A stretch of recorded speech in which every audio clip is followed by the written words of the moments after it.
بسم اللہ الرحمن الرحیم۔ خلیفہ عبد المالک بن مروان بیت اللہ کا طواف کر رہے تھے۔ ان کی نظر ایک نوجوان پر پڑی جن کا چہرہ بہت پروقار تھا، مگر وہ لباس سے انتہائی سادہ لگ رہے تھے۔ خلیفہ عبد المالک نے پوچھا، یہ نوجوان کون ہے؟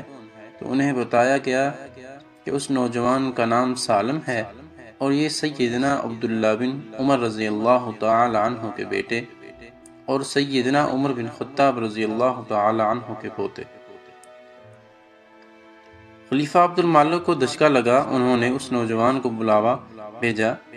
خلیفہ عبد المالک نے پوچھا کہ بیٹا، میں آپ کے دادا سیدنا عمر فاروق رضی اللہ تعالی عنہ کو بڑا مداح ہوں، مجھے آپ کی یہ حالت دیکھ کر بڑا دکھ ہوا ہے۔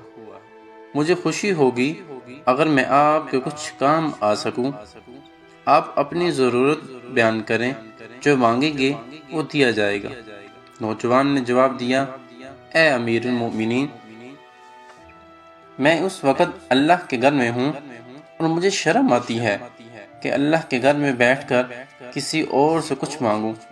خلیفہ عبد المالک نے اس کی پرمتانت چہرے پر نظر دوڑائی اور خاموش ہو گئے۔ خلیفہ نے اپنے غلام سے کہا کہ یہ جیسے ہی عبادت سے فارغ ہو کر بیت اللہ سے باہر آئے، انہیں میرے پاس لے کر آنا۔ سالم بن عبداللہ بن عمر جیسے ہی فارغ ہو کر حرم کعبہ سے باہر نکلے تو غلام نے اس سے کہا کہ میرے امیر المومنین آپ کو یاد کر رہے ہیں۔ سالم بن عبداللہ خلیفہ کے پاس پہنچے۔ خلیفہ عبد المالک نے فرمایا، نوجوان، اب تو آپ بیت اللہ میں نہیں ہیں، اب اپنی حاجت بیان کریں۔ میرا دل چاہتا ہے کہ میں آپ کی کچھ مدد کر سکوں۔ سالم بن عبداللہ نے فرمایا، اے امیر المؤمنین، آپ میری کون سی ضرورت پوری کر سکتے ہیں، دنیاوی یا آخری؟ امیر المؤمنین نے جواب دیا کہ میری دسترس میں تو دنیاوی مال و متاع ہی ہے۔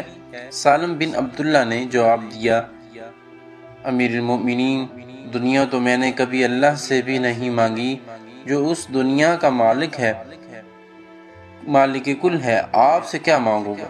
میری ضرورت اور پریشانی تو صرف آخرت کے حوالے سے ہے۔ اگر اس سلسلے میں آپ میری کچھ مدد کر سکتے ہیں تو میں بیان کرتا ہوں۔ خلیفہ حیران ہو کر رہ گئے اور فرمایا کہ اے نوجوان، یہ آپ نہیں بلکہ آپ کا خون بول رہا ہے۔ خلیفہ عبد المالک کو حیران اور ششدر چھوڑ کر سالم بن عبداللہ علیہ السلام وہاں سے نکلے اور حرم سے ملحقہ گلی میں داخل ہوئے اور نظروں سے اوجھل ہو گئے۔ یوں ایک نوجوان حاکم وقت کو آخرت کی تیاری کا کچھ سبق دے گیا۔ کیا آپ سب نے بھی آخرت کے بارے میں سوچا؟ کبھی سوچا نہیں؟ سوچا تو اللہ کے واسطے ابھی اس لمحے سے سوچیں کہ کیا پتہ اگلا لمحہ ہمیں نصیب ہو یا نہ ہو۔